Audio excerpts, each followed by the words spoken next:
Welcome to Bite at a Time Books, where we read you your favorite classics one bite at a time. My name is Bree Carlile, and I love to read and wanted to share my passion with listeners like you. You can sign up for our newsletter at biteatatimebooks.com. You'll also find our new t-shirts in the shop, including podcast shirts and quote shirts from your favorite classic novels. Be sure to follow my show on your favorite podcast platform so you get all the new episodes. We're part of the Bite at a Time Books Productions Network. If you'd also like to hear what inspired your favorite classic author to write their novels, and what was going on in the world at the time, check out the Bite at a Time Books Behind the Story podcast, wherever you listen to podcasts. Today we'll be continuing Les Miserables by Victor Hugo. Chapter 2. Blondeau's Funeral Oration by Bossuet. On a certain afternoon, which had, as will be seen hereafter, some coincidence with the events heretofore related, L'Aigle des Meaux was to be seen leaning in a sensual manner against the doorpost of the Café Musain. He had the air of a caryatid on a vacation. He carried nothing but his reverie, however. He was staring at the Place Saint-Michel. To lean one's back against a thing is equivalent to lying down while standing erect, which attitude is not hated by thinkers. L'Aigle des Meaux was pondering without melancholy over a little misadventure which had befallen him 2 days previously at the law school, and which had modified his personal plans for the future, plans which were rather indistinct in any case. Reverie does not prevent a cab from passing by, nor the dreamer from taking note of that cab. L'Aigle des Meaux, whose eyes were straying about in a sort of diffuse lounging, perceived, athwart his somnambulism, a two-wheeled vehicle proceeding through the place, at a foot pace, and apparently in indecision. For whom was this cabriolet? Why was it driving at a walk? L'Aigle took a survey. In it, beside the coachman, sat a young man, and in front of the young man lay a rather bulky handbag.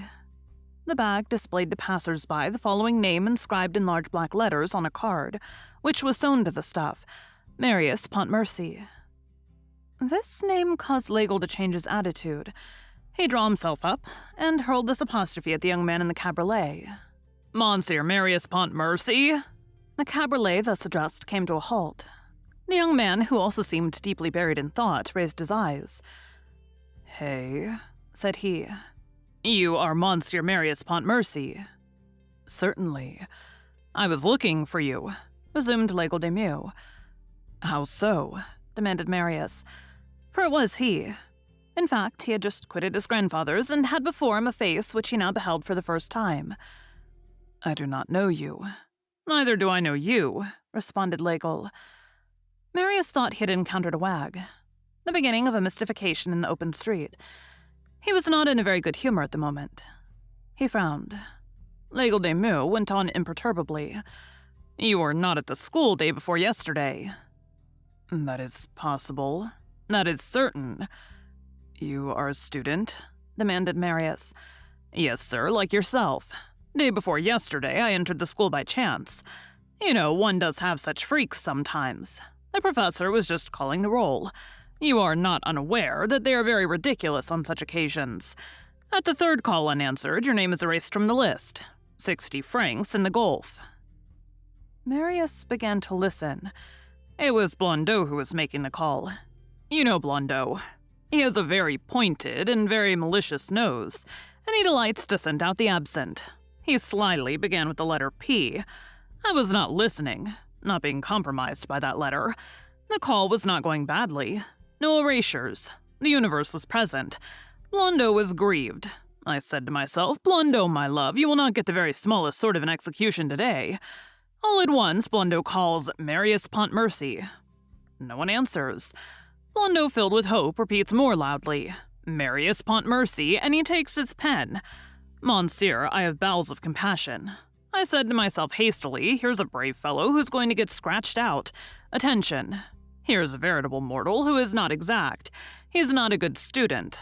Here is none of your heavy sides. A student who studies.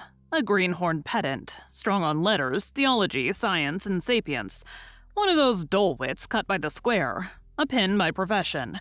He's an honorable idler who lounges, who practices country jaunts, who cultivates the grisette, who pays court to the fair sex, who is at this very moment, perhaps, with my mistress. Let us save him. Death to Blondeau." At that moment, Blondeau dipped his pen in, all black with erasures in the ink, cast his yellow eyes round the audience room, and repeated for the third time, "Marius Pontmercy." I replied, "Present." "This is why you were not crossed off." "Monsieur," said Marius. "And why I was," added L'Aigle des Meaux. "I do not understand you," said Marius. L'Aigle resumed, "Nothing is more simple. I was close to the desk to reply, and close to the door for the purpose of flight. The professor gazed at me with a certain intensity. All of a sudden, Blondeau, who must be the malicious nose alluded to by Beaulieu, skipped to the letter L. L is my letter. I am from you, and my name is Lesgle." "L'Aigle," interrupted Marius. "What a fine name." "Monsieur Blondeau came to this fine name and called L'Aigle. I reply, 'Present.' Then Blondeau gazes at me with the gentleness of a tiger and says to me, 'If you are Pontmercy, you are not L'Aigle.' A phrase which has a disobliging air for you, but which was lugubrious only for me. That said, he crossed me off." Marius exclaimed, "I am mortified, sir. First of all," interposed L'Aigle, "I demand permission to embalm Blondeau in a few phrases of deeply felt eulogium. I will assume that he is dead. There will be no great change required in his gauntness, in his pallor, in his coldness, and in his smell. And I said, Eurydomini, qui judicatis terram. Here lies Blondeau, Blondeau the nose, Blondeau Nasica, the ox of discipline, Bos disciplinae, the bloodhound of the password, the angel of the roll call, who is upright, square, exact, rigid, honest, and hideous. God crosses him off as he crosses me off." Marius resumed, "I'm very sorry, young man," said L'Aigle des Meaux. "Let this serve you as a lesson. In future, be exact." "I really beg you 1,000 pardons. Do not expose your neighbor to the danger of having his name erased again. I'm extremely sorry." L'Aigle burst out laughing. "And I am delighted. I was on the brink of becoming a lawyer. This erasure saves me. I renounce the triumphs of the bar. I shall not defend the widow, and I shall not attack the orphan. No more toga, no more stage. Here is my erasure all ready for me. It is to you that I am indebted for it, Monsieur Pontmercy. I intend to pay a solemn call of thanks upon you. Where do you live?" "In this cab," said Marius. "A sign of opulence," retorted L'Aigle calmly. "I congratulate you.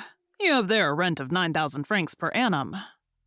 At that moment, Courfeyrac emerged from the café. Marius smiled sadly. "I have paid this rent for the last 2 hours, and I aspire to get rid of it. But there's a sort of history attached to it, and I don't know where to go."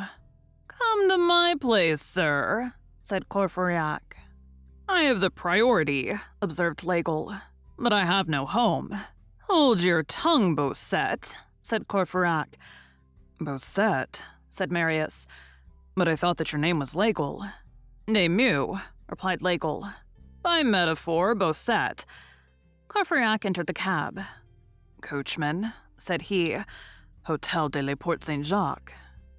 And that very evening, Marius found himself installed in a chamber of the Hotel de la Porte Saint-Jacques, side by side with Courfeyrac.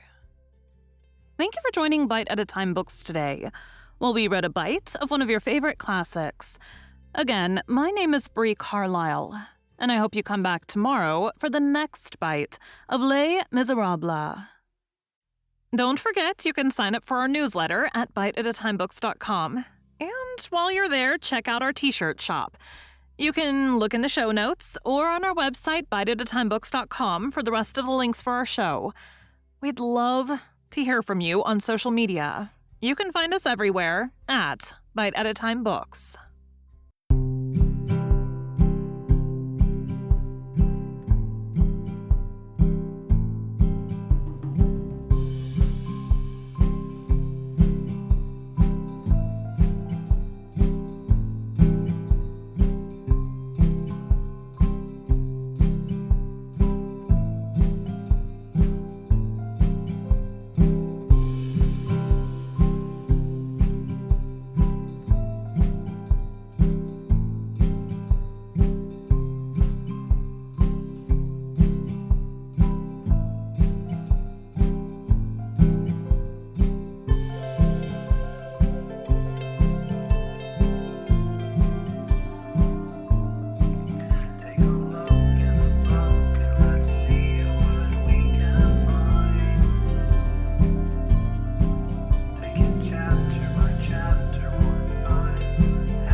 So many adventures and mountains we can climb. Take it word for word, line by line, one bite at a time.